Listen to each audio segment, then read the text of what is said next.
Hello. Hello. Yes. Hi, everyone. Good afternoon. Welcome to this WHS session organized by the Global Program Backup Health. This is an initiative funded by BMZ and implemented by GIZ as part of the Team Europe MAV Plus initiative.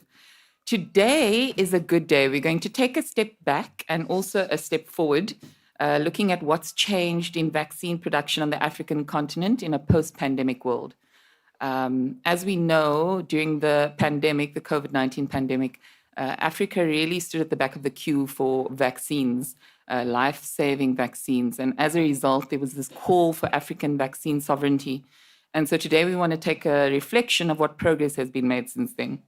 So, a little bit about myself. I am Farah Losper. I'll be moderating this session. There will be no PowerPoints. It's all going to be discussion, robust debate. I'm hoping that my friends on the panel will be very candid with their interventions. And so, after the session, please come and tell us if you found it exciting as a format. But for now, who am I so that you can find me to tell me that? I am Farah Losper. I am the Chief Commercial Officer of BioVac, a biopharmaceutical company in South Africa. I'm also the board chair of AVMI, the African Vaccine Manufacturing Initiative. We represent current and aspiring vaccine manufacturers on the African continent, and I've been the board chair since 2024. I am originally a chartered accountant by profession in a family of doctors, and so probably that's why I found myself in global health for the last decade or so, in the HIV, TB, and now the biologic space. So I think it gives me great pleasure to introduce a lot of my friends on the panel today. Honestly, the biggest challenge in preparing for this session was trying to shorten their bios to one sentence. So forgive me if I've left anything out, but I think you all know the panel. So we'll start at the far right with Dr. Tanya Rodriguez-Foverk. Dr. Tanya is the Deputy Director General at the Federal Ministry for Economic Cooperation and Development of Germany, where she leads the Directorate of Global Health Resilience and Equality of Opportunity. For the past 25 years, she's also served in a variety of management functions in both the public and private sector. Welcome, Dr. Tanya. Then right next to her, we have Martin Sekal. Martin is a graduate in chemistry and pharmaceutical technology. He was appointed as the Deputy Director General responsible for human development, migration, governance, and peace in the Directorate General for International Partnerships in June 2020, a part of the European Commission responsible for the EU's international development and cooperation policy. He has held numerous public health and policy roles and also represented the Commission on the Management Board of the European Centre for Disease Prevention Control between 2011 and 2020. Then, right next to him is Chanel. Chanel Hall is the Principal Advisor to the Director General of the Africa CDC, Dr. Jean Kaseya. With over 30 years of experience in international development, public health, and humanitarian response, Chanel brings unparalleled expertise to Africa CDC. Chanel's distinguished career includes serving as UNICEF Deputy Executive Director and leading responses to global health crises such as West Africa Ebola outbreak. Her dedication to strengthening systems, advancing local manufacturing, and improving access to health products has already been instrumental in advancing Africa CDC's mission. And then at our table, we have Dr. Josie Dong, who is the head of the Local Production and Assistance Unit in WHO. She has been representing WHO and working with global partners to implement regional and global local production initiatives. Dr. Dong is responsible for the World Local Production Forum, a WHO sustainable platform to foster global coordination and synergies and galvanize collective action in local production and technology transfer. She led a unit to receive the WHO Director General's Award for Excellence in 2021 and 2024. So thank you, Dr. Dong, for joining. And then right next to me, we have my good friend, Mr. Rajinder Suri. He's the CEO of DCVMN, the Network of Developing Manufacturers, and is responsible for providing strategic guidance and operational excellence of DCVMN. Rajinder has been appointed as so many things. The committee delegate on Gavi PPC from January 2024. He's a member of Gavi's Vaccine Investment Strategy Steering Committee, a permanent member of CEPI's Joint Coordination Group, as well as steering committee member of the Regional Vaccine Manufacturing Collaborative, RVMC. In addition to all of that, Rajinder has 25 years experience in industry, both on the board of directors of Indian subsidiary of Sanofi, and he was also the CEO of Panacea Biotech. So that is indeed a very esteemed panel, and thank you for bearing with us as we go through that. Like I said, it was very difficult to shorten it. So now we're going to go over to you, the audience. And what we want is, firstly, this is going to be interactive. So there will be word clouds. And when the word cloud comes up, you'll see everything happening. And at the end of the session, we'll forward a preliminary word cloud and then a final one to all the participants. I think it's very interesting to look at it and reflect on the audience insights to the panel's interventions. So in terms of the word cloud, let's go to the audience, please, and let's say, what comes to mind when you hear vaccine production in Africa?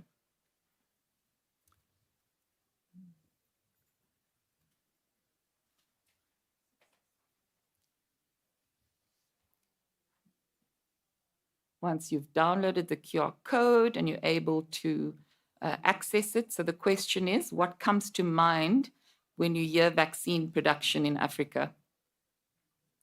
As a member of AVMI and a manufacturer, I can say difficult, but let's see what your responses are.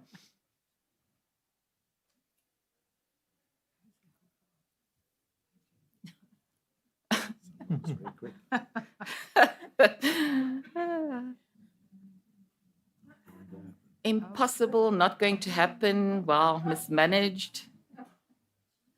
Biontana, success story, let's focus on that one.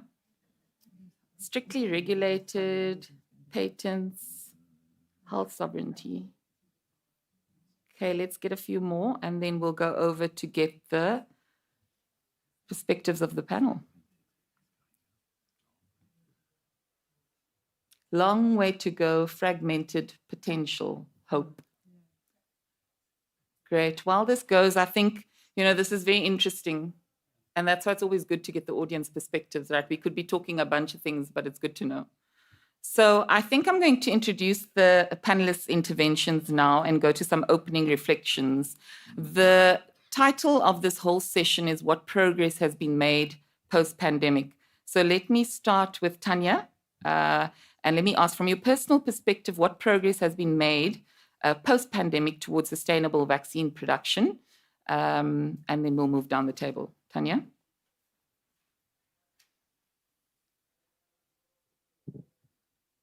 Well, is it working? Or do I have to press? Yeah, it's okay. Okay, thank you so much. And thank you for inviting me for this panel. So let me start from my personal perspective with what happened yesterday. So you saw Germany stays to become and stay as a strong partner and supporter in global health. And even though that we have shrinking budgets and heavy controversials in our parliament, the minister decided that this is our German position. And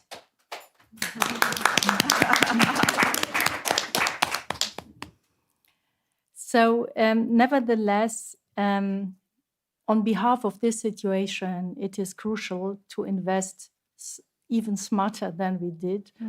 And I think the word cloud was really interesting, that there's fragmentation, hope. I think we are in a time where we have to coordinate ourselves. I think there are huge and interesting and good initiatives at the start, like MAF Plus, but that we have to rethink how to make the next steps. And one word was also in the cloud, that's a very long way to go. And we have to think about it when budgets are high. It's not that important to think about how to spend, but when budgets are smaller, it becomes a very severe question how to make this long way sustainable and don't have an upfront investment and then there's nothing left for the next steps. So I think this is crucial and will be also part of this discussion here today. So because we are investing in MAF Plus very heavily together with our EC partners, and we think that regional production is extremely important due to 3 points. First is improved access to vaccination for children and young people in the African continent is crucial. Second, to protect people globally in case of health emergencies is a second crucial issue. And the third, to strengthen local economies. And fourth, create great opportunities to leverage private sector investment. These are 4 pillars in our strategic approach from the German side. And with that, building a sustainable pharmaceutical industry in the long term is a complex task. We are at the edge where we have to rethink how to do this. And we really love to be so strong collaboration with Africa CVC. So we have seen that within the last 1.5 years, with this strong cooperation within Team Europe and Africa CDC, it's not an easy way to go, but we are on the path and we are working together. And I think we have the next meeting in November, so it's a common vision, a common idea about what is it about investing on the one side, shaping a market on the other side, setting up regulatory frameworks, setting up African medicine agencies and other agencies. So we are happy that the AMA has a director general now, and its making process is very crucial for the framework and for the environment to invest for the private sector. So I think another issue we will talk about today is the AFMA, Gavi's African Vaccine Manufacturing Accelerator, where there's invested 750 million euros. So this is quite a bunch. And we are on the way to make it visible. What does it all about? A product made in Africa, a quality product made in Africa for the continent, to make it competitive and very attractive and reliable for buyers. And my last point is this success agenda is a slow one, to be honest, but it depends very much on the commitment of the African governments. And I'm so happy that they are talking about harmonizing trade, regulatory framework, educational institutions. And this is something what has a new little puzzle piece. It's the commitment from Ghana's President John Mahama. So when I heard that 2 weeks ago or something, I was so happy because I see, okay, they are on the playing field, and I'm expecting them to talk to the institutions what they have on their mind. Thank you. Thanks, Tanya. I think very interesting. I think we'll reflect at the end, but maybe over you to Martin, just one sort of key takeaway in terms of progress that we've made. And remember, we will get to challenges, so progress. Yes, thank you. Thanks for organizing this. Well, let me start by saying that when we launched the MAV Plus initiative in 2021, so 4 years ago, I think many kind of who are a bit more pessimistic said, well, questioned whether this agenda would survive the immediate aftermath of COVID. And the fact that we're sitting here today discussing this is already a positive thing. Exactly. This agenda has staying power. Now, that in large part is due to certainly the strong leadership we see on the African continent. So, and the African continent has refused to let this go, rightly. So that's very important.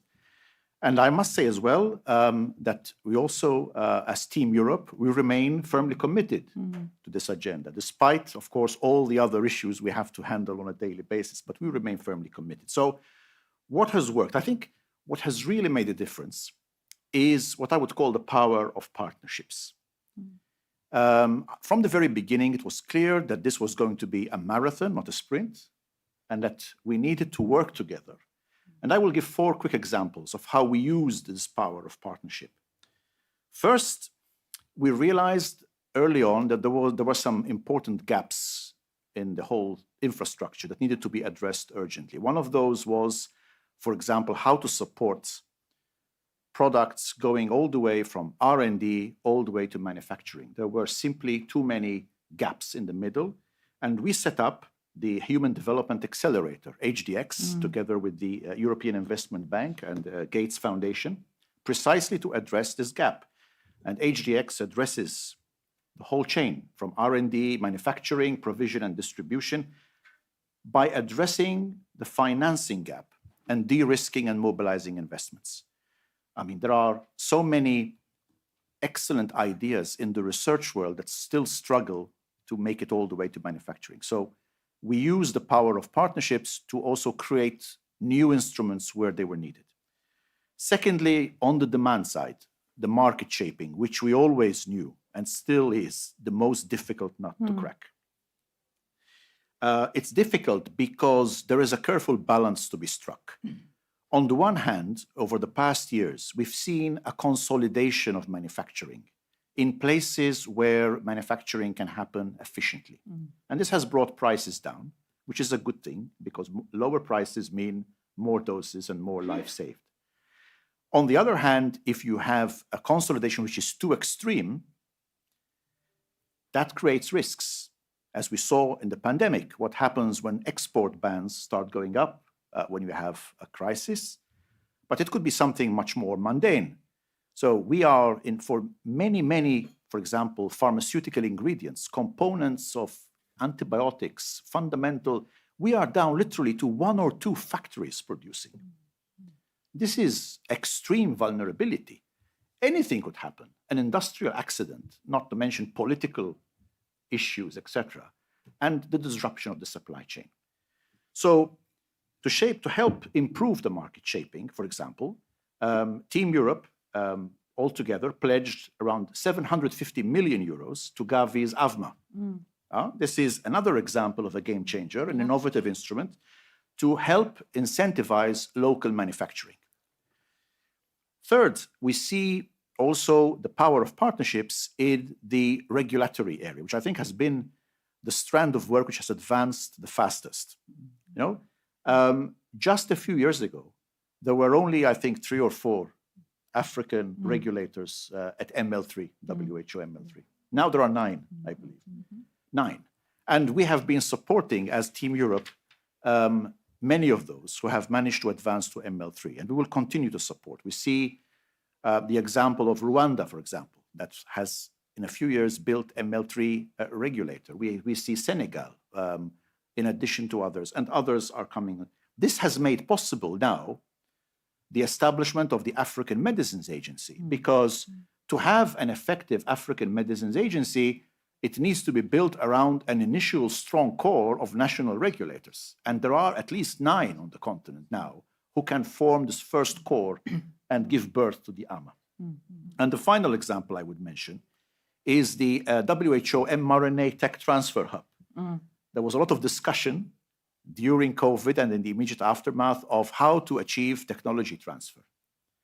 And as a European Union, we always believed that we can work with industry to support voluntary tech transfer. And what we see is also, through the support of the mRNA Tech Transfer Hub, a new concept, which I'm sure can be extended in the future to other technologies, how we can support the transfer of a whole technology platform, not just individual products, but a whole technology platform, link that to the R&D effort, how to use, in this case, mRNA for treating many other conditions, and then using the initial hub, in this case in Afrigen in South Africa, to really then support a number of manufacturing sites globally.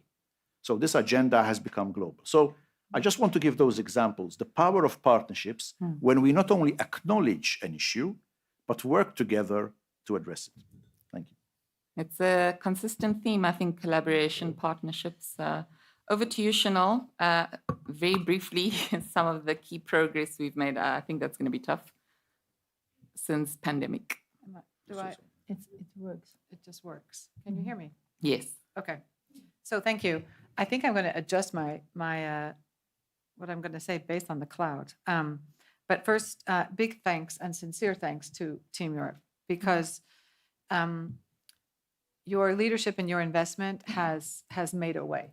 And I don't think it's a coincidence that the region of the world that also has a structured union is supporting another region of the world that has a structured union. And the power of collaboration is no more visible than these 2 regions, you could say. One is more advanced.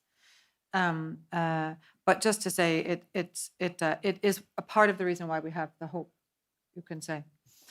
In Africa CDC, we have a large comprehensive strategic plan, and within there we have 4 priorities. The first one, pandemic preparedness and response, including outbreak response. Second one, health financing in a new era. Third one, digital health. And the fourth one, African manufacturing and the pooled procurement mechanism.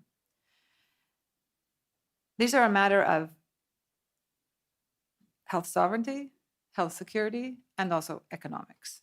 And if we zoom out a bit and look at GDP, in the US, the health sector forms around 16 to 17% of the US's GDP. In Europe, it's somewhere between 12 and 14%. In Africa, it's between 4 and 6%. Why? Not because they're smaller economies, but look at how health is conceived of, including the contributions from ODA come in as donations. The ideology is almost anti-private sector. So it's the way we have been doing health is also not taking advantage of what many regions and countries have in terms of the economic gains, not only the health security gains and sovereignty gains. We did an analysis, and there are 575 manufacturers of health products that are registered with their NRAs on the continent. We're starting to hear, oh, there's too much, too many initiatives, too many vaccine manufacturers are also potential health product manufacturers on the continent. What should we do? The population of Africa is 1.4 billion. The population of China is 1.4 billion. They have 5,000 health product manufacturers. India, population 1.4 billion, 10,000 manufacturers. 575, we are nowhere near reaching a glut, just to put that on the table front and center. Of course, these manufacturers are exporting. And if you speak to many of the manufacturers in these other 2 countries, some of their biggest markets, most lucrative markets is where? Africa. But we don't see it as a lucrative market ourselves. If you look at bed nets, there's one manufacturer approved by WHO of bed nets in Tanzania. They produce a couple 100,000 nets per year. The annual demand for bed nets on the continent is 200 to 300 million nets. This is $300 to $400 million procured every year. 99% of those nets are produced in countries that have almost no malaria disease burden. The rest of the world sees the continent as a market. Yet when the continent starts to see itself as a market, everyone starts to throw doubt. This is why when we talk about global health architecture, we also have to talk about the architecture of the markets. Because the answer to sovereignty and security and economics is also about the markets. And some are starting to say that if we can't make this shift, it's another form of colonization. It's industrial colonization. So we can get into some of these. I think some of the biggest, this is why it's so top of the agenda on the politics. You know, the political will, as Martin has said, is not waning, it's only increasing. We see it with Mpox, we see it with cholera. We still don't have access to medical countermeasures on the continent. It's very vulnerable, subject to donations. And when we start to see manufacturers of health products commercialize or come to market, there's no demand.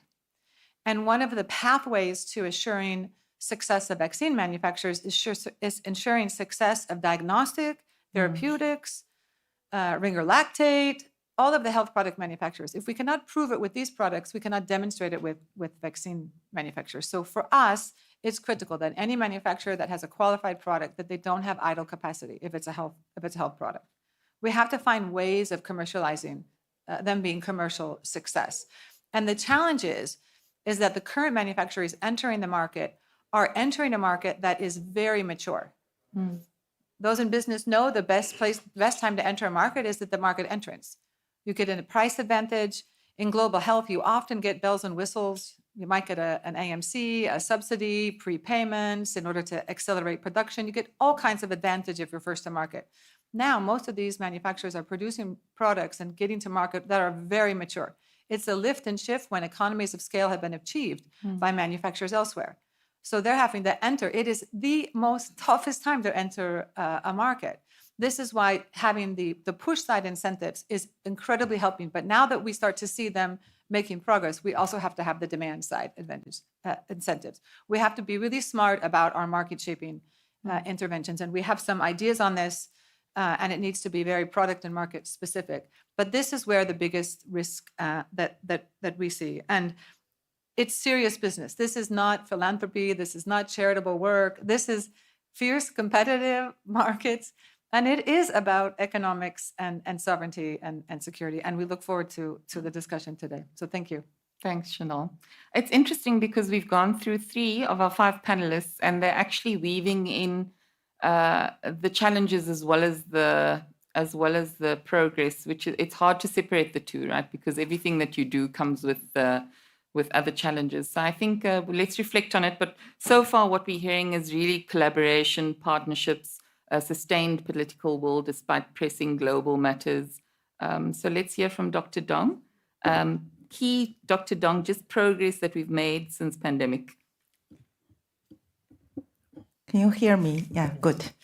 So we made a lot of progress, real progress and minimal progress. So just saying, we see the shift during the pandemic, post-pandemic, from political side, technical side, and strategic side. Political side just mentioned, the political will commitment has been unprecedented. So you see a lot of movement in the continent, like partnership, platform, the movement around the AMA.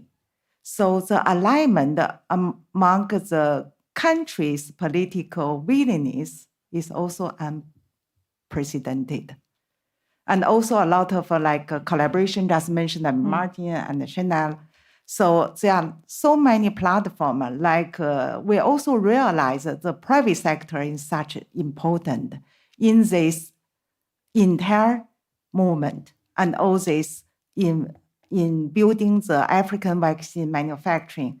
So with the support of BMZ and GIZ, also in collaboration with the African CDC, Team Europe, and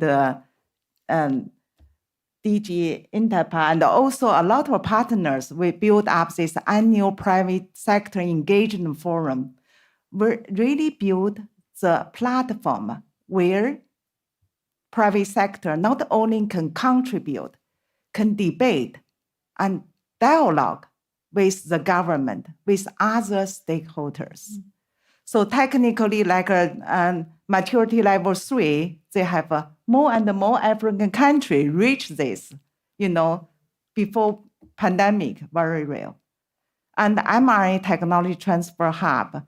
So mRNA technology was developed, is developing from the African continent.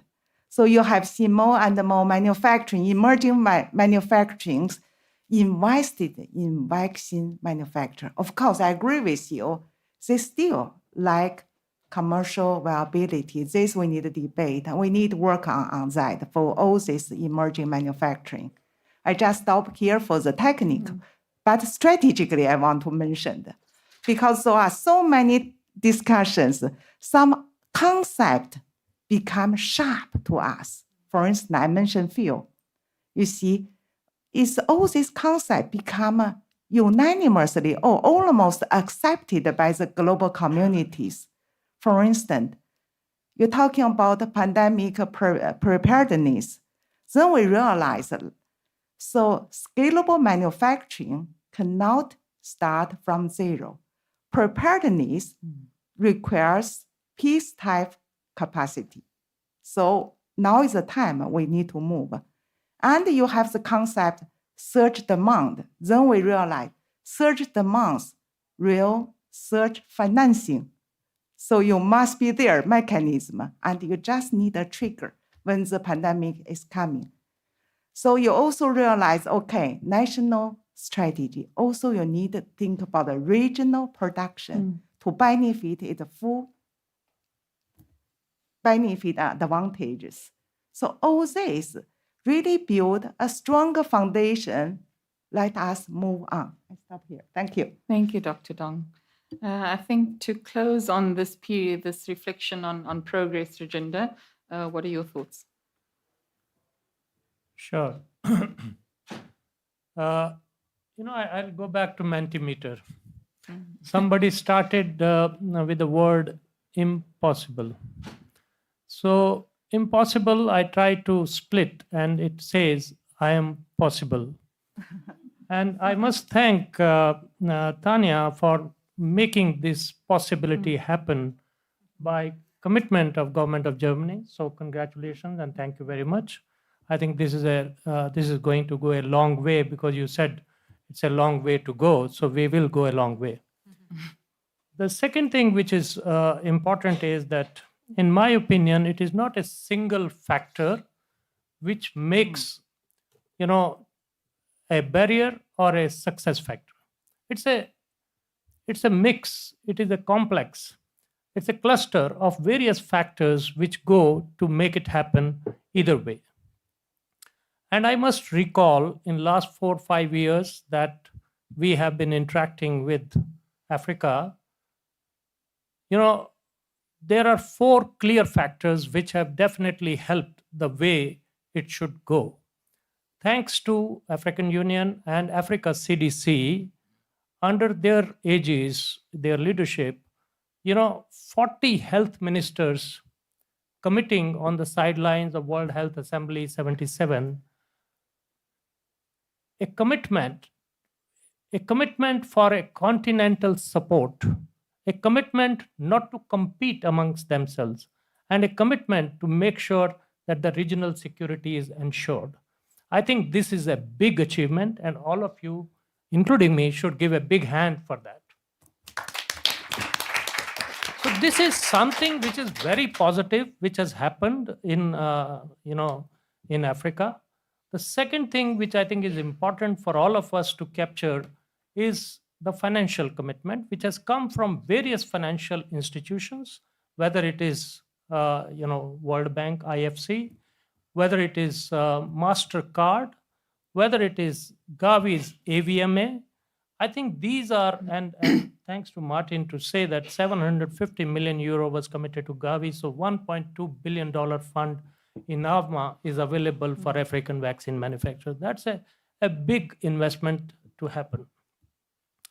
The third and important thing, as Dr. Jisoi also mentioned and Martin mentioned about that, is in terms of mRNA hub in South Africa, which has been created to make sure that technology can be transferred from, it is not only the bilateral system, but it's a multilateral system, and more than 15 partners, the spokes, as we call hub and spoke model, the 15 partners have been transferred technology from mRNA hub, which is, again, a great achievement of WHO, MPP, and Afrigen. And the fourth pillar is in terms of capacity building, particularly the workforce training, which has happened in Africa from various organizations. And I must say here that DCVMN has taken a very big step in that direction. We have established technology transfer training for Train the Trainers program, and we have really trained more than 70 professionals. Out of that, 25% are only from Africa.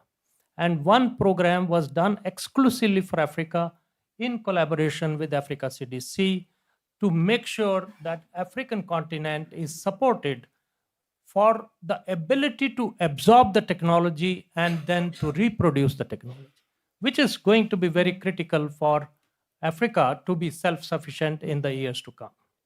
So I'll stop here and then we'll continue the rest. Good, because we're over time, but very interesting additions.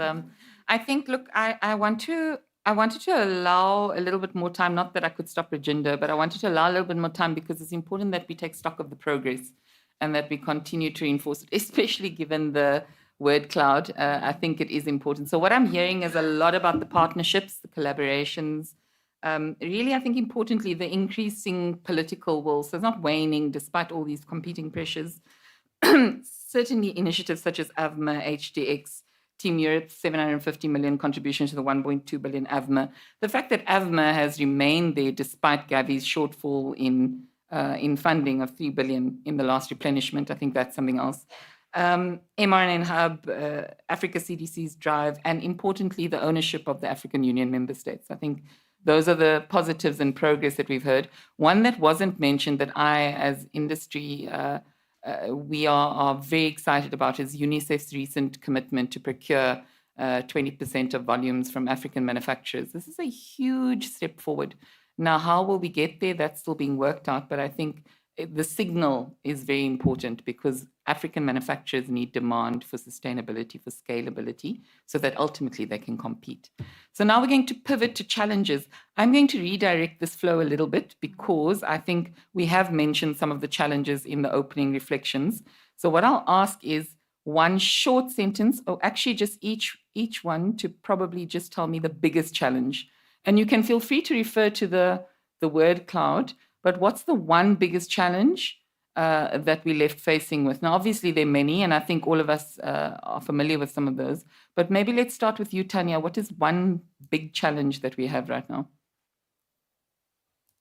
Market shaping. Okay. Okay.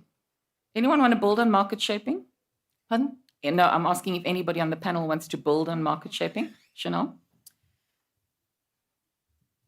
It's going to be more than 2 words. That's fine. Okay. One sentence. In 1999, I began procuring vaccines for UNICEF. And a year before that, there was the first WHO pre-qualified vaccine manufacturer from India. At that point, we could not imagine a world, literally, we could not imagine a world where there was one, even maybe more than one, vaccine manufacturer in India. We can now not imagine a world where vaccine manufacturers are not in India. This was a big market shaping, but it's also our imagination. It's where we want to set our eyes, and we have to be very aware of the counter forces. Normal market forces, interest. It's amazing what happens. Look how many lives have been saved. So it's not to underappreciate or undervalue all that manufacturing base provided for Africa specifically.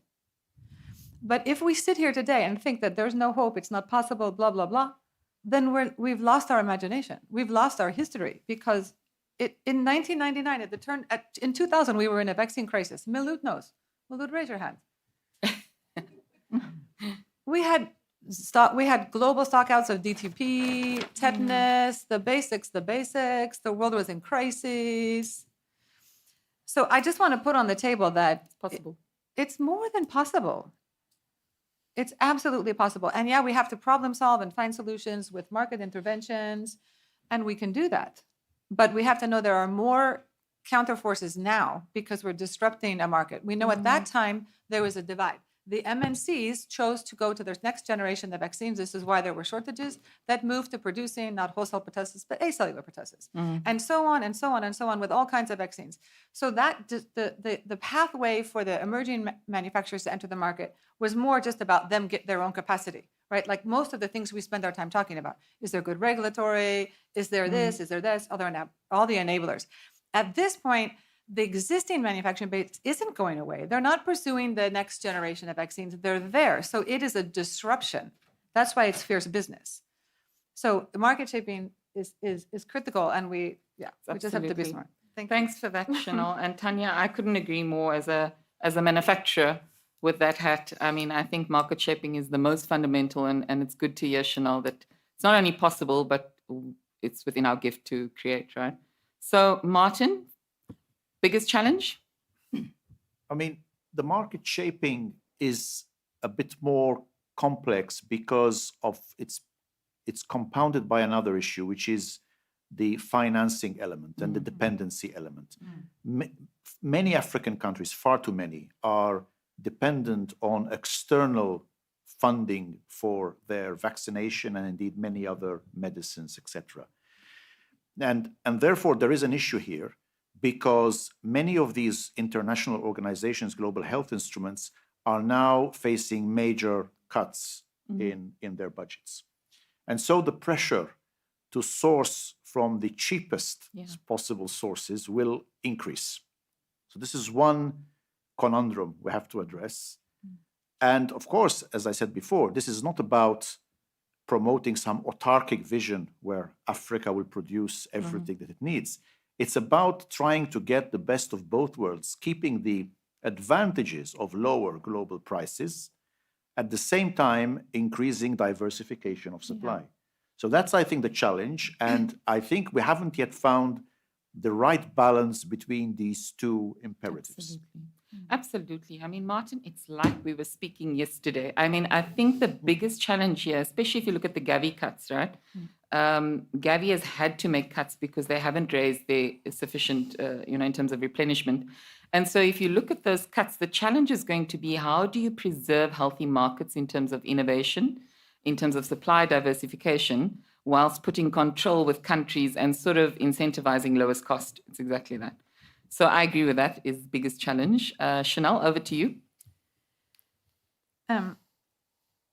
Maybe to say that all 55 AU member states took a decision to establish the African Pooled Procurement Mechanism. And we are operationalizing it this year. And I think many of us were worried, will there be demand? And will it happen? We have 12 countries who have signed MOUs before we're really even fully launched. We have 2 countries who want to move their whole. We were thinking, okay, we need to be very strategic on which products to put through this. They want to move their whole procurement through it because they want to get rid of the middlemen. They want to make changes. So maybe it's a temporary solution for them to get themselves reorganized.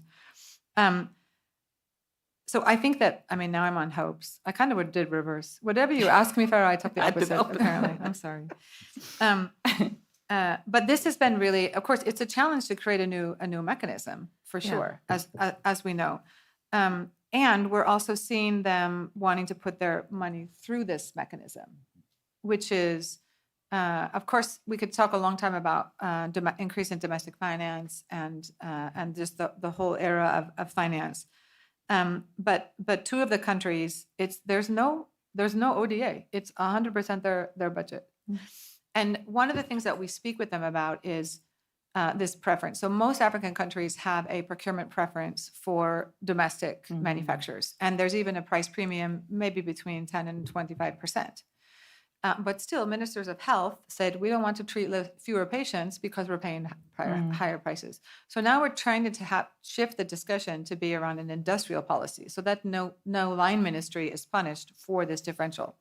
And more than that, we're also looking at, and we're looking at the case study with ARVs. So there are 3 WHO qualified ARV manufacturers on the continent. And they cannot compete with the low prices of import to the continent. But they could, when you ask them, can you get to this competitive price? They say, yes, we can, if we had these volumes and if we had 2 years to get there. So now we have a solution. How do we construct terms, come together with the APPM, one government, Global Fund, as a block to say, okay, this is what we will pursue. So this is why when we do market shaping, it needs to be very specific targets of what we're trying to achieve. So we set a goal and figure out what is needed in order for the goal to be met. And in this goal, what we're looking at is maybe by 2028, having 50% of the ARVs needed, first-line adult ARVs needed on the continent, produced on the continent. It's doable by 2028 if we have this market-shaping mechanism, right? And it's not going to be more expensive. And then shifting to more than 90%. But right now, it's less than 5%. So anyway, I think that it's tough to do this because you need to work, but collaboratively, you need to be smartly designed so that you know where the risks are, but it's possible. Great. This is very interesting about the ARVs. I think, so what are you saying, 50% by 2028? Yeah, I can't go public with the target, but that's the, well, I forgot, it's live Chatham streamed. House. Okay, thanks, Chanel. It's the scenario that we're working toward, right? We don't have agreed. commitments on it, but yes. Very exciting. So that in the challenge, you gave us the positives. Great, Chanel. Thanks so much. Dr. Dong, biggest challenge? Big challenge, there are several challenges. I want to mention skilled workforce, since vaccine production need multidisciplinary expertise. And we need to build our talent pool in our continent.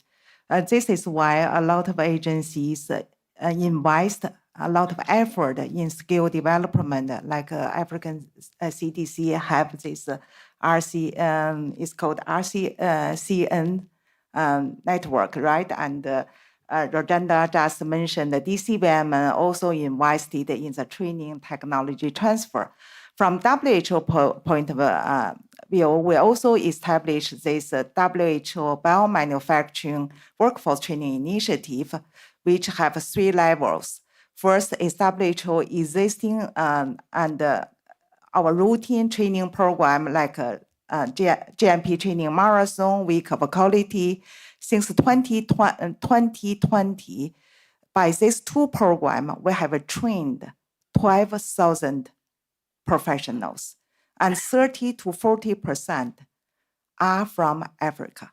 So under this initiative, we also have a global training hub hosted by South Korea.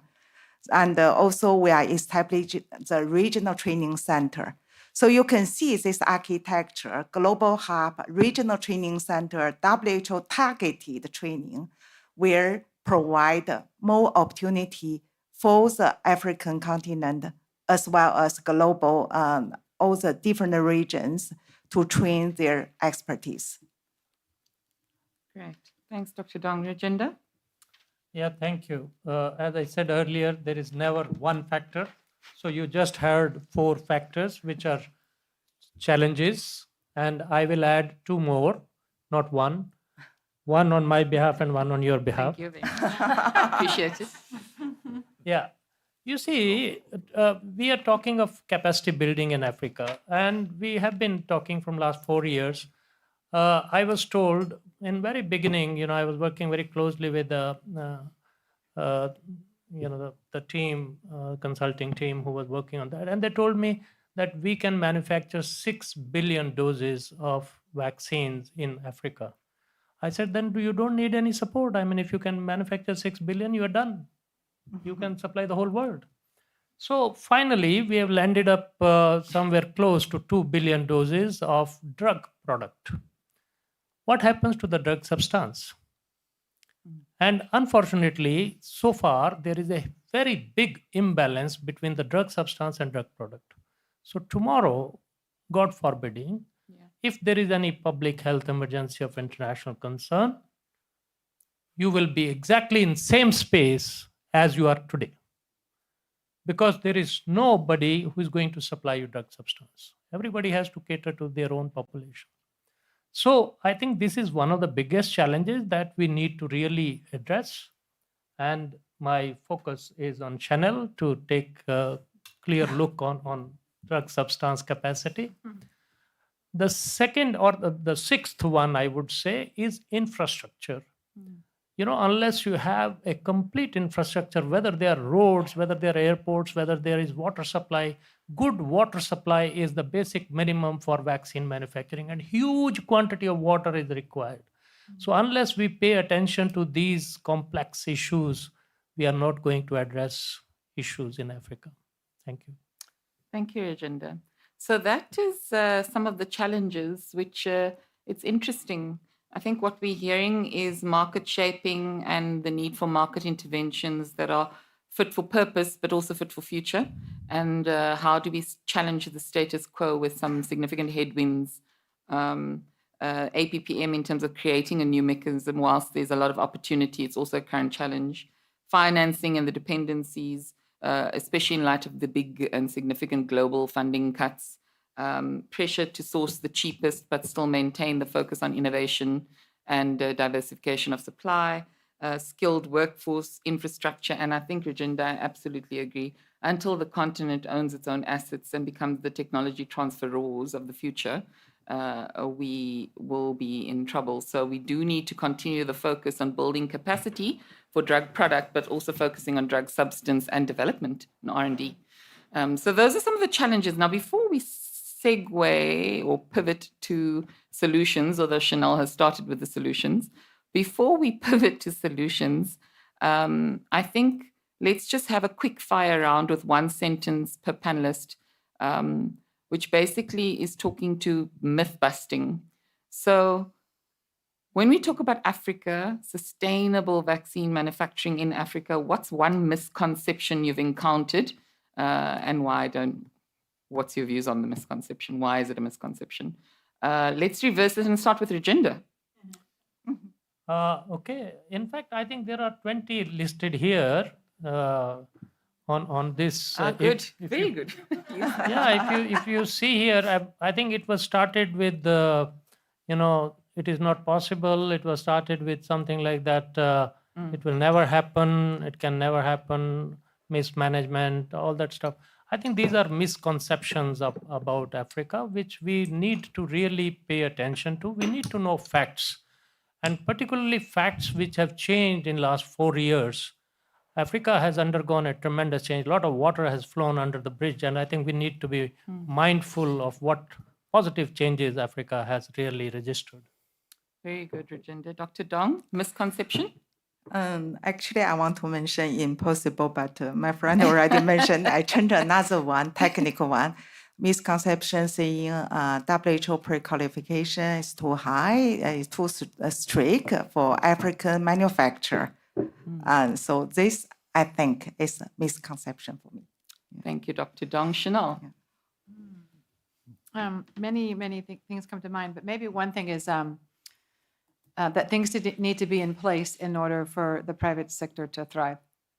There's hardly a better place for problems to be solved than by private sector, than by businesses. So even if I just use the example of there needs to be clean water, if a CEO has the incentive to make sure there's clean water for their manufacturing plant so they can sell it, they will probably do a better job than the public sector at solving for that issue, because they're going to be rewarded every week if they get that. Agreed. So this concept that everything needs to be in place and therefore we shouldn't start till everything is in place is also a myth. Thank you. Great. Thanks, Chanel. Martin? Yes, I think initially when we started this MAF Plus, there were many who said, well, the private sector will never be interested because they're doing well where they are, the markets they know. And to a certain extent, that's true, but definitely not true for the sector of the industry we have been specifically targeting to work with the MAF Plus. Because there is a sector of the industry, the sector that's more innovative, that see the unmet or poorly met health needs in Africa, and there are unfortunately far too many, as opportunities to demonstrate what their technologies can do. And we have been targeting that sector of the industry because they have a very different, the value of their company is not so much based on sales volume, but on the potential of the technology they own, the game changers. And when they see unmet health needs, or poorly met health needs, they say, well, that's an opportunity for us to show what our technologies can do. So by working with the right partners in the private sector, I think that myth is dissolving away. And where one leads, others then are quick to follow. Great. Thanks, Martin. Tanya, a myth. Yeah, thank you so much. So I will echo to Chanel's thoughts. I think one misconception is that pharmaceutical industry is quite new on the African continent. So Development Cooperation from Germany has been there since the mid-20s. So if we would have a world with open markets as we had before the pandemic, and there's no problem to bring products from one continent to another, it could have been a solid solution at the end of the day. But now we have to rely on the roots in the pharmaceutical sector, which is on the African continent and which has a good ground base there. Great. That's interesting. I'm finding this a very interesting conversation. I'm struggling not to also give my opinions because, I also watch. But anyway, let me moderate as I was instructed to. So in terms of, let's pivot now. We've talked about barriers. I think we need to look at solutions. And we have already started. I think it's a very complicated discussion. So it's difficult to block them into challenges, solutions. And so I think we've covered some of this. But specifically, if we look at Africa CDC, has played a huge coordination role in terms of, you want to ask African member states to buy local, by what, by when will it be available, etc. So there was some work done by Africa CDC, Path and Chai to really go and do site assessments of everybody post-pandemic who said we will manufacture, right? And this started with vaccines, and what became clear is there's now a landscape of certain number of vaccines, I think 10, that will come from 3 companies in 2 countries by 2030. The same work, this doesn't mean that the next vaccine manufacturers, the phase 2 ones, aren't there, but it means that we start to tell member states, let's show proof of concept with those manufacturers that are already almost there, and then create the ecosystem for those that follow. So I think in terms of solutions, maybe I should ask these solutions with the mindset of those that are almost there, how do we make sure that they succeed and create this proof of concept and build that ecosystem for the next? So as we talk about solutions, maybe I'll go to both Tanya and Martin. You can choose who answers it, or you can both answer it. But I think in terms of donors, how can donors support smarter, more sustainable financing mechanisms aligned with local ownership so that essentially there's skin in the game? Who wants to answer? Martin? I think, one of the aspects you can never have enough of is coordination. I mean, we talk about fragmentation, and coordination is the answer to that. My biggest concern always is, even if you look, I mean, in a world which is increasingly driven, by purely national considerations, Africa has to avoid a situation where each country tries to do this agenda for itself. Because you cannot have 55 countries, whatever, manufacturing vaccines, medicines. So the answer is, how can Africa make the best possible use of the regional coordination mechanisms it has? If you take something like pooled procurement, for example, which is one of the big ways in which you can have a more predictable and large-scale demand, it has helped us greatly in Europe. People tend to think of Europe as some kind of mammoth, but the majority of our member states are small or medium-sized. And they would have been nowhere, even if they are all high-income countries, they would have been nowhere on the industry's radar during COVID.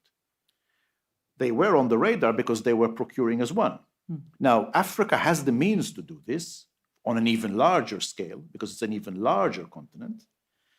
But this will depend also on how whether the political will we clearly see at the national level translates to a political will at the continental level to procure. And that's where things get tricky. We know also from our own European experience, this requires a lot of arbitration. That's one thing. And then I think one area where bolder efforts have to be made is to have a clearer voice. As I said before, there's going to be a big tension in the global health instruments to really achieve what they have been able to achieve with less money. And I think certainly both the traditional donors and the African countries have a strong role to play. That's why we understand the situation, and we should obviously try to still support these organizations to do what they do with the greatest efficiency, not to abandon the local manufacturing agenda. We have to, and not to put a fine point on it, there needs to be a bit of arm twisting here. I mean, this will have to happen. So I'm saying this very bluntly, because if we just leave things as they are, the mathematics will run the show, and the whole agenda could end up in big trouble. So I think there we have to make a really concerted effort to find a balance. It's a question of a balance here. How to keep the best of both worlds. Thanks, Martin. Tanya, do you want to add to that? Or? No, Okay, I think you said everything. Thank you. Chanel, in terms of policy, what policy lever could unlock momentum from a regional perspective in Africa? At one point at UNICEF, we were accused by one of my favorite people in the world, Alice Albright, of being a market taker, not a market shaper. And we couldn't get our head around it. We felt so critiqued by it because we did multi-year procurement and all these things, but she was so right. And it's one of the things that Gabby became excellent at. Gabby didn't start with all of these tools. It was not probably 10 years in at least before these interventions were started to be designed. I think we need some sort of market entrance fund, because all of the existing manufacturers have benefited from some sort of bell and whistle. Like an AMC kind of. I don't want to over design it. AMC was one of the complex things we did. It took us, I don't know how many years to establish that. It's like but yes, something, right? And something where contributions from AU member states, from philanthropies, from there's can be something where we are offsetting the current market situation that we're in, which is having to lift and shift, having to compete from at zero on tight budgets, because the pressure on ODA budgets is extreme. Imagine the pressure on domestic budgets are now having to pick up the difference.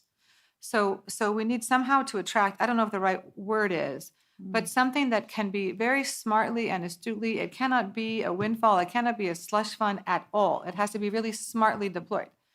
But something that addresses this issue of how can, while manufacturers get economies of scale, this period of time, which will vary based on product, based on demand size, based on et cetera, how can we subsidize, for lack of a better word, this? Because to get them to compete and not to also to be competitive. We have to agree with them on a tail price, right? We don't want them to stay at this other. Anyway, something around this I think is critical. And it needs to be, like you said, there needs to be the political commitment from the AU member states and the financial contribution to such a mechanism. Thanks. This is very interesting, Chanel. Okay, in terms of Dr. Dong, somebody was saying, I was thinking about it. We are so excited at AMA, and AMA's got a DG, so the African Medicines Agency, etc. But I mean, the reality is for the EU, this took 27 years. Right. So, I mean, it takes some time, and you have to get all the member states to support. So the question here is, how can African regulators co-shape global standards rather than adapt after the fact? This is a very interesting question. Let me recall yesterday, the DG of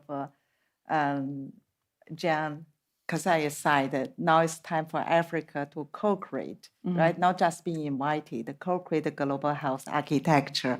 So it's same issue to contribute to the development and creation of standards and regulate guidelines. First, I think for the African continent, we need to have a robust regulatory system at the national level, also at the AMA level. AMA provide a very good platform for the continent to stimulate harmonization and also reliance, and also can provide a single voice, represent the continent at the discussion table globally. So this is a good opportunity for us. When we're talking about the capacity of the regulatory agencies in Africa, we're talking about material level 3. Why this is so important? Because you need to justify your capacity, right? So without this robust capacity, expertise, it might increase the difficulty for the continent to be regarded of equal partner at the developing guideline procedure, right? So this from two parts is technical capacity we need to continue to be boosted. And the second part is leverage the momentum AMA and also the political will have the unanimous and single voice to represent Africa as the discussion and negotiation table. Thank you, Dr. Dong. Rajendra, over to you. In terms of sort of solutions, what are some of your reflections? I always say there are two things minimum. You see, pragmatically speaking, we need to move from words to actions. And an institution has been created, which is called RVMC, Regional Vaccine Manufacturing Collaborative. I think we should leverage that to a large extent to make sure that all the inputs are effectively utilized and converted into something which is meaningful. Second thing, Africa CDC has to come closer to DCVMN. I have created two very, very important programs. One is QBD, Quality by Design, and MSG, the Manufacturing Science Group. These are unique elite programs created for Africa so that we are able to train, because Dr. Jisoi very rightly said the workforce development is one of the key criteria. These are the people who have to be trained so that they can train people within their companies how to design the facilities, how to design the very fundamental requirement which is today in Africa. And then what are the bottlenecks that they are facing? You know, you need to bring down COGS, the cost of goods. How will you bring down unless you know the manufacturing process? So these are some of the aspects which are very, very critically to be evaluated. And therefore, I think we need to work together closer in 2026 onwards so that we are able to build this strong foundation for manufacturers in Africa. Thank you, Rajinder, and thank you to the panel. I think what we've heard is some very innovative thoughts.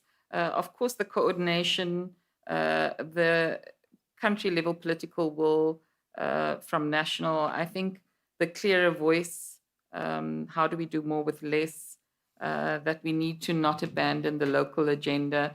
And then this market entrance fund, which was very, very interesting. So I think there's been some interesting solutions, but again, it's very complex. So we have an opportunity now for the audience to reflect on some of those solutions. And maybe you can scan the Menti again. And the question is, where do you see the biggest opportunity to apply these approaches? So I guess, is it in the regulatory space, in the funder space, in the market space, some of the solutions that you heard? What has resonated with you in terms of the biggest opportunity? And then we will segue to the future vision. So to the panelists, while the audience is doing at the Mentimeter, we will reflect on what does sustainable vaccine manufacturing look like in 2040? And we're just going to ask each panelist to reflect on that. And then I promise we will end there and go to Q&A. So maybe let's just hear a little bit and reflect on what the biggest opportunities. Oh, look, Chanel. Market shaping, yeah.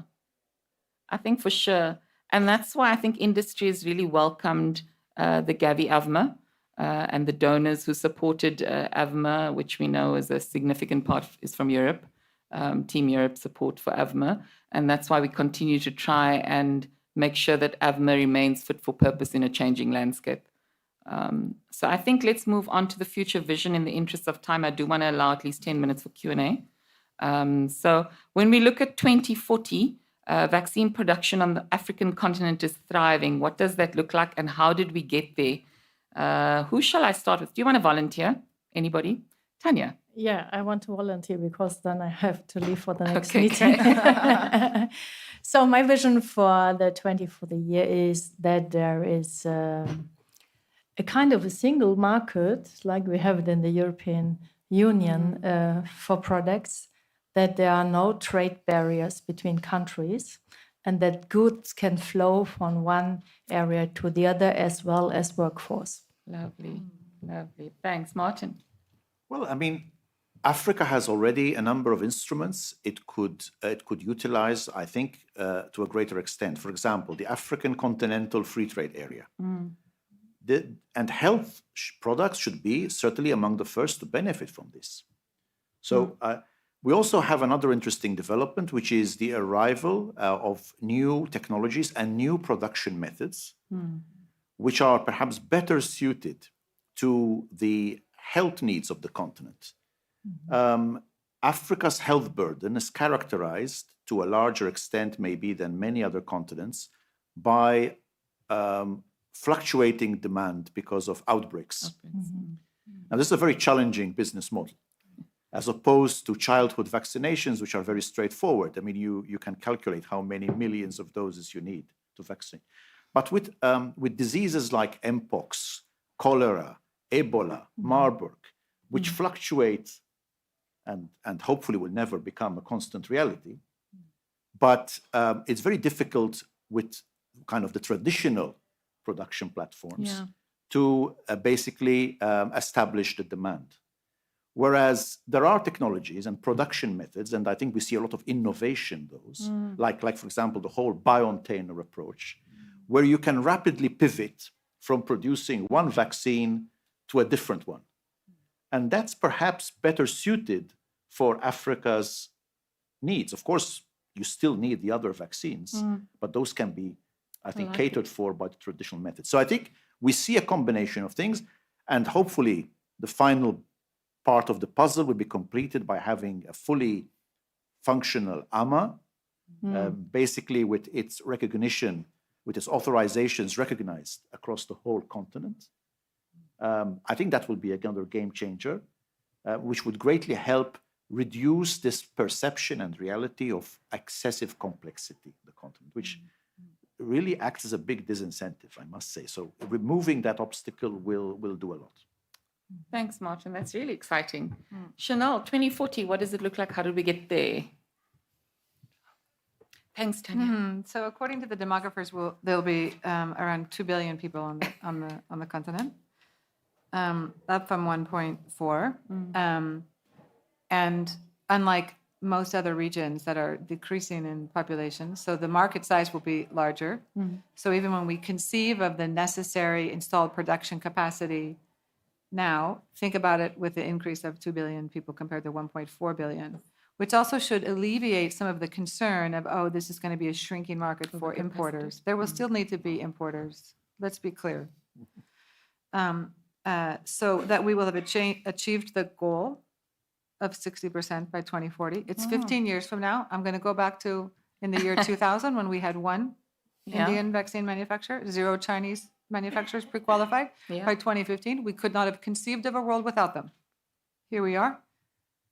I don't know, some of us may be parents, grandparents, great-grandparents in 15 years from now, but it's like we just have to get out of our heads that it's not feasible because we're in the timelines of our, within generations. So, and then I'm going to add to what was said because Tanya and Martin just painted a beautiful picture of it. So maybe the thing I would add is that there's R&D on the continent. Because then once we start having first product launch on the continent, it's a game changer. It's a game changer. Clinical trials right now are being done in Africa. Sometimes 90% of the enrollment is in Africa. Whoops, we take the learnings, we go manufacture somewhere else, and then we import. Love it. This has to be the end. The last cycle of this should be now. We should also have R&D, and if there's R&D on the continent, it should be manufactured on the continent. Fantastic. You guys are exciting me. Dr. Dong, 2040, what does it look like? 2040. By nature, I'm a dreamer, but some of my dream, after you do effort, you make it true. And this, let's think about 2040. I think in continent, with collaboration and the collective effort of all of us, in 2040, I would like to see the ecosystem of vaccine production has been very much strengthened in the continent. And the local scientists can conduct R&D in collaboration with other regions. And our regional regulator around the table in shaping the global standards. Also, the continent can produce different type of vaccines, not only fill finish, also drug substance. So this is the direction we need to work together and move on. I love it. Thanks, Dr. Dong. Virginia, what do you see in 2040 for Africa? Tell us. Thank you, Farah. You see, technology transfers are the way how we turn innovation into immunization. Basically, what we need to do is to learn to convert high science vaccines, which are reliably made, affordably priced, and delivered to the people where they really matter in low and low middle income countries. I see Africa doing exactly like this, a self-reliant Africa in 2040, which is totally reliant end to end on itself. Lovely. As Chanel said, right from research and development to manufacturing to delivery. Fantastic. I'm really quite excited by this 2040. So let's recap. So we have no trade barriers, single market. We've built the capacities and the workforce, new, more modular technologies, technological innovation, which allows us to scale at lower cost, fully functional AMA with authorizations across member states, market size of 2 billion people. Let's remember Africa, youngest, fastest growing, and certainly at 60% of the continent's needs provided by African manufacturers, as we've been mandated by African Union versus the 1 in 2000. R&D and drug substance on the continent, and of course the necessary strengthened ecosystem, a self-reliant Africa agenda end to end, right? So I think that concludes the panel, and I just want to thank you very, very much. I think at this point, let's open the floor for Q&A. Whoa, okay. Got a good 15 minutes for Q&A. Hello, my name is Harpreet Singh. I am doing Masters in International Health Management.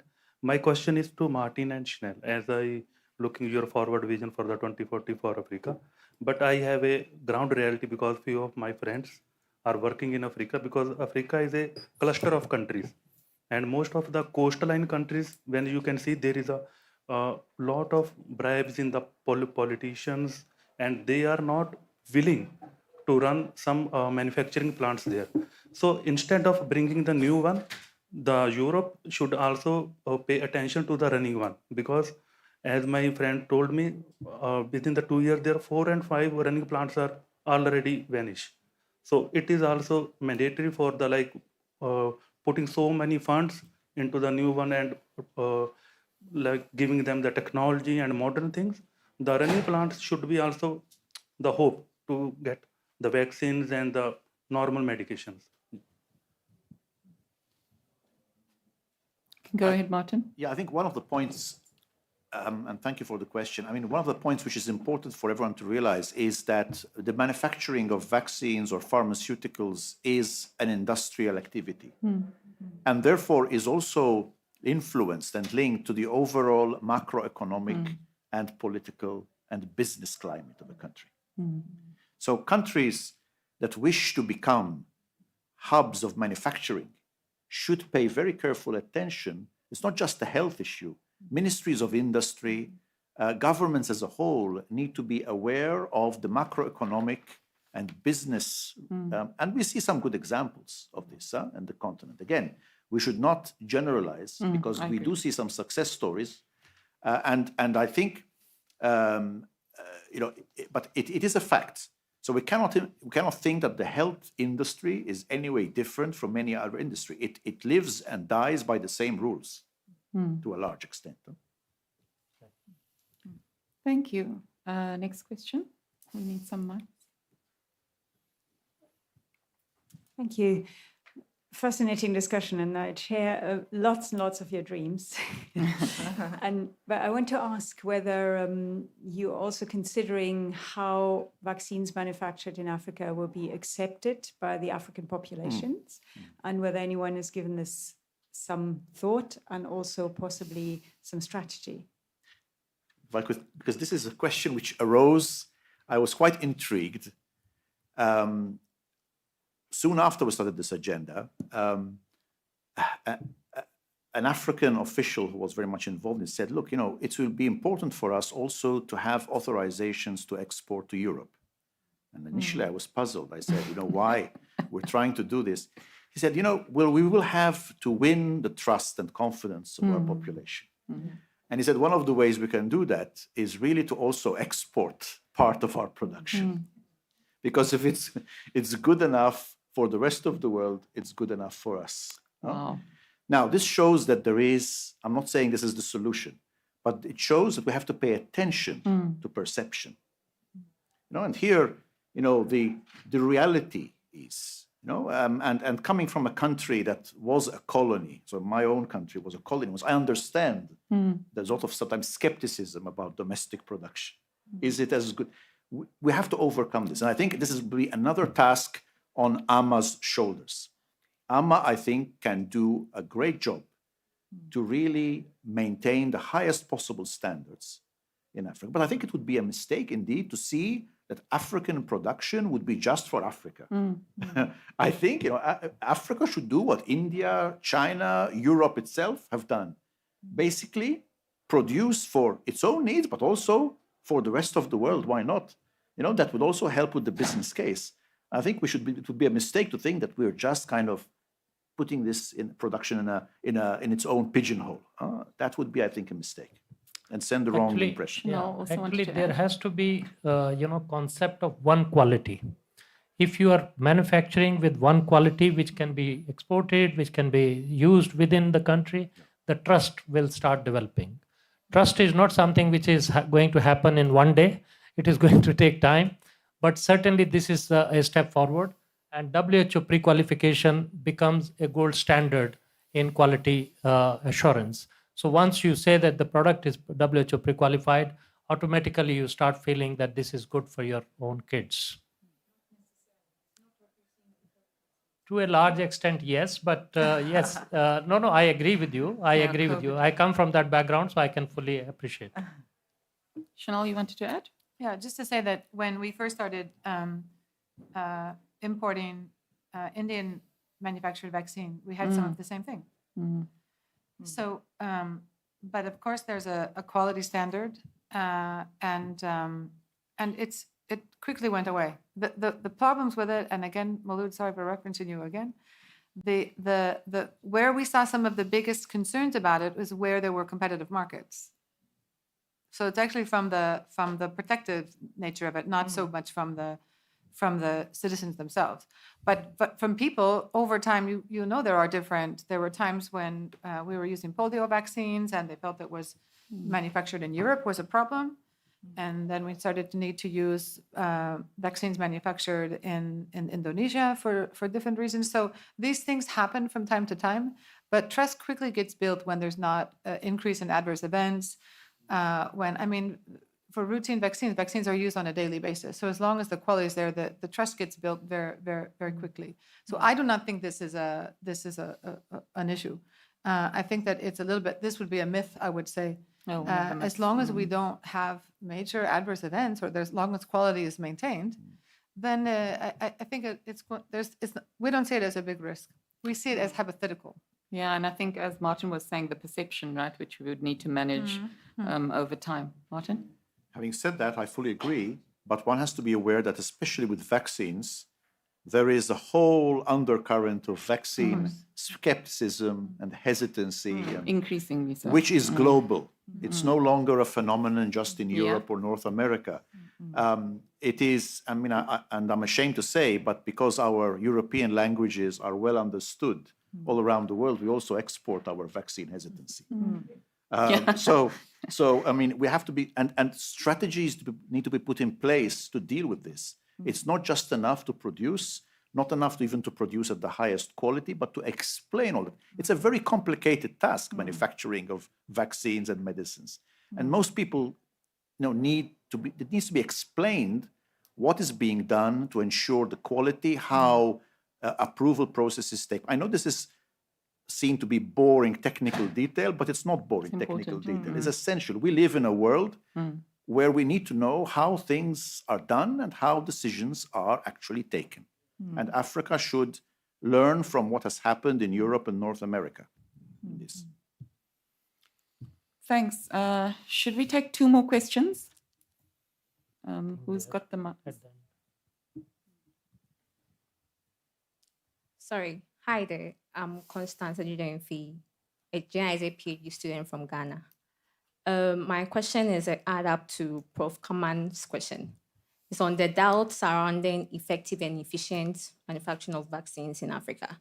So will it be possible to clear these doubts completely in, not just globally, but in the African population? Will it be possible to? To clear these doubts surrounding efficient and effective manufacturing of vaccines in Africa? Yeah, I think this is the question that the panelists were answering now. And I think what we're taking away from it is it's a journey of trust. Whether it's real or not, there's perceptions that need to be acknowledged, and we need to work on how this, and particularly with the increasing skepticism post-pandemic. So I think it's a valid question, but I agree with Chanel. Even thinking about the likes of the two countries on the continent that have maturity level 3 for vaccines, vaccine production, so South Africa and Egypt, those markets, they've provided for their domestic markets, right? So I think it's about building trust, telling a story and building a picture, which I think we acknowledge. So thanks for the inputs. One more. Yes. Okay, thank you very much. I'm Dr. Matri Kwani-Dax from Namibia, and I'm just interested in the procurement side of all of this, whether vaccine or other medicines. Looking at, okay, fine, this person is WHO qualified and so on and so forth, they can now sell their product. Perhaps just to address procurement on the African continent, because historically we know there are contracts in place. Off-take agreements are kind of difficult to then secure. So what strategies are we then looking at to then ensure that those companies that can manufacture are then able to finally sell their product if on the continent already there's sort of, I don't know, is it politically motivated, economically motivated barriers to entry, even though there might just be a market, whether it's matured or not, to then sell locally manufactured goods on the continent? Thank you. This is a question that we've been grappling with for a while, but I think Chanel is best placed to provide any insights on procurement. So companies that manufacture these vaccines, what are we doing to make sure that they actually get procured, right? Yeah, generally a healthy market is traditionally considered when you have multiple manufacturers and multiple buyers. And then when there's high opportunity or high risk is when you want to make an intervention to overcome and ensure that there's excess. So for vaccines, because of the variability or volatility of production and the lead times for production and lead time for scale-ups, it tends to be one that there's an important pooling aspect. It's hard for vaccine manufacturers to sell to many buyers for many reasons, which is why the African pool procurement mechanism was established to, in fact, be the demand aggregator. Certainly, I think if you're a pool procurement mechanism, the best teacher of how you can buy in order to do it well is your manufacturer counterparts. This is, I know, how UNICEF learned how to do it, not from, actually from the manufacturers themselves, saying, if you do this, this works for us, this doesn't work for us, and so on and so forth. So there has to be a dialogue with industry. It has to be balanced. But basically, there should be multi-year contracts that aggregate demand from countries, that manufacturers are given the forecasted demand, that then uptake occurs along with that demand. There should be pressure on how accurate are your contracts, et cetera. All of this is going to build trust and be able to move in good faith. When there's not good faith, manufacturers are going to say, okay, we need you to guarantee that you're going to buy this. So you have to put money up front, which makes it more expensive.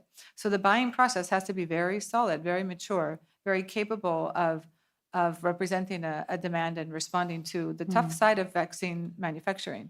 And this requires that countries, but I mean, so far countries are, including your own country, is really showing a tremendous political will and wanting to use the mechanism that they asked Africa CDC to put in place. Agreed. This isn't Africa CDC's pooled procurement mechanisms. It's every AU member state's procurement mechanism. So this is what they'll need to use, again, not to take over their whole health system, but for these high-risk products in particular, and vaccines is one of those. Thank you. Martin? Yes, I mean, fully agree. I think one of the advantages of pooled procurement, as we discovered ourselves in Europe, I was part of the small team that started this in Europe in 2017 with the advanced purchase agreement for pandemic flu vaccine. The biggest advantage of pooled procurement is not so much the negotiation on the price. That follows. It's actually understanding the demand.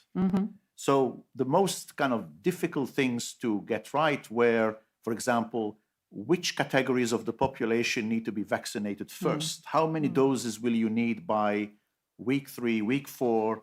month two if there is an outbreak. And when you have multiple countries involved, they initially come with different ideas. So which sectors of the population to prioritize, for example. But that is a very valuable exercise because then you can work with the industry to plan the manufacturing. How many doses, what type of vaccine, etc. do you need? What is the delivery schedule? All that. And you cannot have manufacturing of something as complex as a vaccine without that information. So it's not just bringing together some people from contract departments and basically trying to get the best possible price. There's a lot of other complexity. Thanks, Martin. I think if you have any more questions, there is a roundtable tomorrow organized by BMZ, which will take place, and maybe you can take your questions to that session as a breakfast session. But I just want to thank the panelists. What we've heard today is hopefully I feel that you feel inspired, that it's possible, that we are acknowledging the many, many challenges, but there are also concrete solutions on the table and many partners who have stepped up and who have shown the political will to continue stepping up. And most importantly, that our AU member states are taking it as importantly as we are. So I thank you very much for your time. Thanks for your participation. And the graphic recording will be updated and shared with you as part of the post-session materials. But thank you very much to the panelists and to the time. Sorry.